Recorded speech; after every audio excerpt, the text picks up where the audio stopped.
Good afternoon, children. Today we learned lesson number 2, Europe and India. During the modern period, the various happenings in Europe had its impact on India. Europe में जो कुछ भी घटनाएं हुई modern period में उन सब का सीधा भारत पर परिणाम हुआ. क्यों? Therefore, while studying the period of modern Indian history, we have to study the events happening in Europe during this period.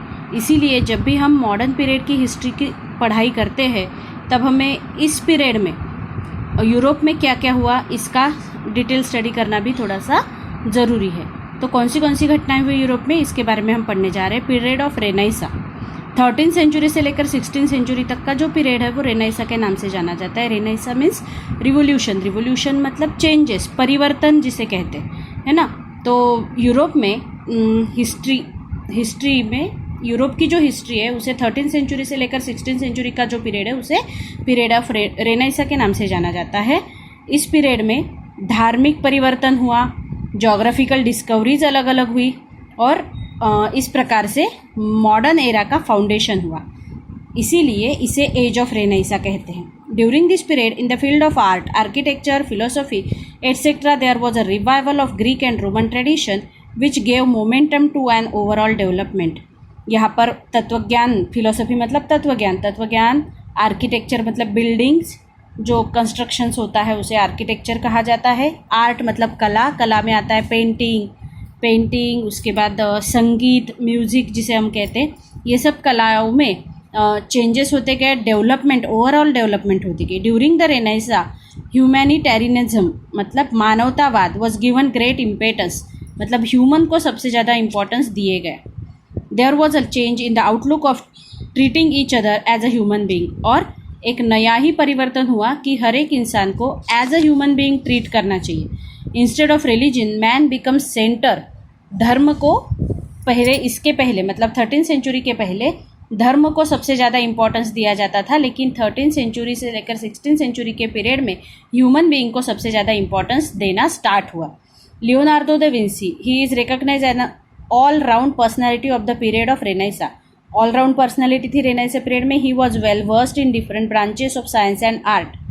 और फेमस है, साइंस के ब्रांचेस में भी फेमस है, आर्ट ब्रांचेस में भी फेमस है, क्योंकि उन्होंने इतना बहुत ही इंटेलेक्चुअल पर्सन थे, बुद्धिमान व्यक्ति थे. He had mastery over varied subjects such as sculpture, architecture, mathematics, engineering, music, astronomy etcetera. Mastery मतलब बहुत ज्ञानी थे, इन सब का ज्ञान उन्हें था. Sculpture, architecture, mathematics, engineer, music और एस्ट्रोनॉमी, इन सब का ज्ञान उन्हें था. But he became world renowned as a painter. लेकिन वर्ल्ड फेमस बने as a painter. His paintings of Mona Lisa and the Last Supper became immortal. Mona Lisa का पेंटिंग वर्ल्ड फेमस बना है. Okay. The reform movement spread throughout all sectors of human life through knowledge, science as well as different sections of art. We can observe the discoveries of reform movement की discoveries हम अब देख सकते हैं. The art and literature of Renaissance period depict sentiments and emotions of human being. Literature was produced in local language for better understanding to the common people. लोगों को समझ में आना चाहिए, इसलिए लोगों की जो भाषा होती है, लोकल लैंग्वेज जो होती है, उसी में लिटरेचर लिखा गया. During 1450 AD, Johannes Gutenberg from Germany discovered the printing press. Johannes Gutenberg ने 1450 में प्रिंटिंग प्रेस का डिस्कवर किया. Due to this discovery new ideas, concept and knowledge reach to all sections of society. और ये जिसे printing press कहते हैं, printing press के संशोधन से, खोज से पूरे देश में अलग अलग आइडियाज़ मतलब कल्पनाएं, कंसेप्ट्स ऑफ नॉलेज, ज्ञान क्या होता है, ये सब छपने लगा, लोगों को बांटने लगा और इससे ज्ञान का प्रसार हुआ. रिलीजियस रिफॉर्म मूवमेंट, धार्मिक सुधारणा चळवळ जिसे कहा जाता है, धार्मिक सुधारणा की movement. The independent intellectuals attacked the old religious ideologies of Roman Catholic church. The Christian priests were taking advantage of the ignorance of the people and were indulged in unnecessary rituals. They looted the people in the name of religion. The movement that began against it is known as religious reform movement. Due to this movement, human freedom and rationalism gained more importance. धार्मिक ideology जो Roman Catholic church की थी और Christian priest वर क्या करते थे, लोगों की तरफ अनदेखा करते थे और सिर्फ अननेसेसरी परंपराएं जिसे हम रीति रिवाज कहते हैं उसमें ही मतलब उसी पर ज़्यादा ध्यान देते थे। लोगों की जिसे हम कहते हैं लोगों का क्या ज़रूरत है, लोगों को क्या ज़रूरी है, क्या करना चाहिए, इससे ज़्यादा वो अननेसेसरी रिचुअल्स में ध्यान देते थे और लोगों को लूटते थे।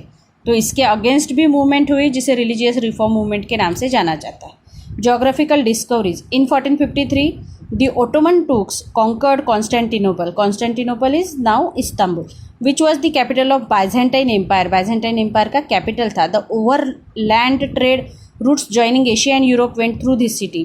एशिया और यूरोप दोनों को ज्वाइन करने वाला ये रूट था और इसी सिटी से सभी व्यापार बिजनेस चलता था। Since the Turks blocked this route, there was a need of finding alternative trade routes for the European countries to reach Asia. This led to a new phase of geographical discoveries. अब Europe में जो व्यापारी लोग थे उन व्यापारी लोगों को भारत आने के लिए, एशिया आने के लिए, है ना, तो यहाँ आने के लिए नए नए रास्तों की ज़रूरत थी, नया रास्ता ढूंढने की ज़रूरत थी क्योंकि कॉन्स्टेंटिनोपल तुर्कों ने ब्लॉक कर दिया था। Geographical discoveries during 15th century European sailors went on expedition to discover sea route to India. Bharat आने के लिए सी रूट ढूंढना स्टार्ट किया।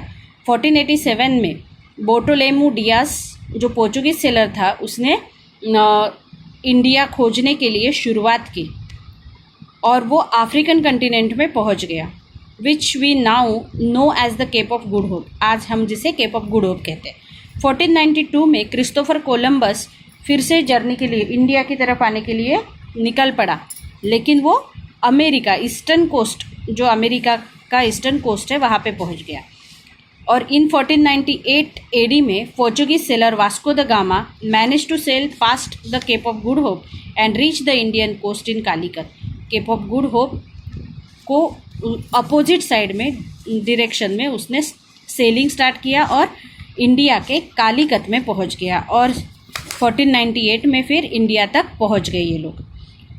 ठीक है। इंटेलेक्चुअल रिवोल्यूशन इन यूरोप, बौद्धिक सुधारणा जिसे कहा जाता है, मतलब पहले लोग सोचते थे लेकिन बोलते नहीं थे, फिर बुद्धिमान लोग बोलने भी लगे, सोचने भी लगे।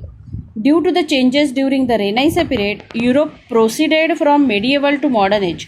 Intellectual revolution took place in the same period. The society start stepping out of the past ignorance and blind faith.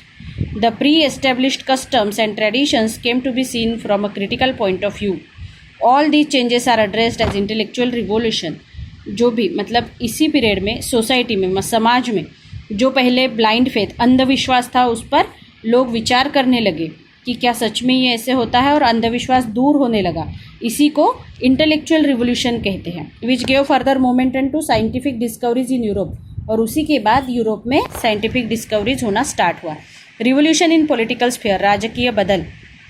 In the early stage of beginning of modern period in Europe many political changes took place, बहुत से राजकीय बदल हो गए, changes हो गए।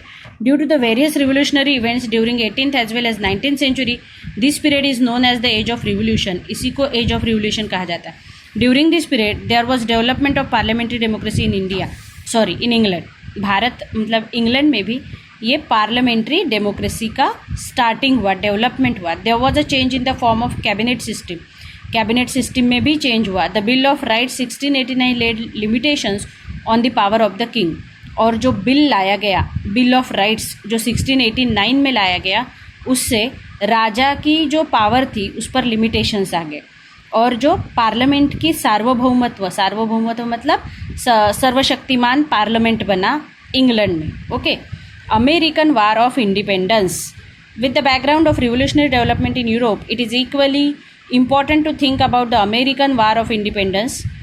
जैसे हमने यूरोप का वार के बारे में पढ़ा, यूरोप के चेंजेस के बारे में पढ़ा, यूरोप में जो रिवोल्यूशन हुए उसके बारे में पढ़ा, वैसे अमेरिका के बारे में पढ़ना भी ज़रूरी है। With the discovery of America, the European countries turn their attention towards this continent.